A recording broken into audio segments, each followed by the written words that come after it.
Niko na mdada huyo hapa amepoa kinyamwezi, hatuna mambo mengi. Mimi swala langu ni moja tu, na nataka kubonga naye alafu tuweze kujua ni kipi ambacho kinaendelea. Mambo ni vipi? Poa. Kwa fresh. Fresh. Tanani. Lei. Na kupendeza. Nzuri. Okay. Sasa tunazungumzia mahusiano, si ndio? Tunaelewa mahusiano? Ndio. Una mpenzi? Na mpenzi. Una mpenzi? Na mahusiano. Una mahusiano? Ila sijui anahusiana na nini. Okay, sawa. Ushawahi kuchitiwa? Mara nyingi sana. Kweli? Ndio. Kwa nini? Hamna, ni tamaa Ya mwanaume. ya mwanaume. Kweli? Hujawahi kumchiti mwanaume? Sijawahi. Kweli? Ndio. Serious? Serious? Eh? Ndio. Kwa unapenda kweli? Nampenda kweli ndio. Unaweza kumtaja? Namtaja. Ndio. Ndio. Haya, mtaje hapa, atajiona. Yaani nimtaji jina lake. Mwambie nakupenda nani.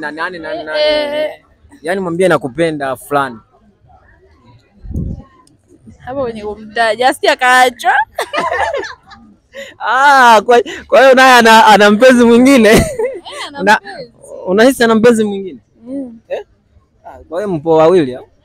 Sio, yani kwani una mahusiano, yani una mtu mmoja tu?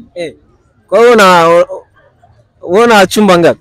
Mimi naye mmoja. Alafu yeye unaweza ukakuta na wachumba zaidi ya mmoja. Zaidi hata ya watatu.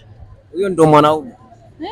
Na una enjoy? Sasa anakuaje mwanaume anakuaje na mpenzi mmoja? Ni uzembe. Leo kimeuma. Kwa hiyo sisi hapa tuchiti. Sisi hapa wanaume tuchiti. Hamjakamilika. Jamani. Wewe una enjoy mwanaume wako akiwa na wapenzi zaidi ya mmoja? Yaani ninavyojua. Wapenzi ana.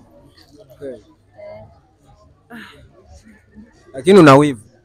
Wivu nao. Yaani hawage na yaani sawa au wapenzi nisiwajue. Nikiwajua shughuli patakuwa padogo. kweli.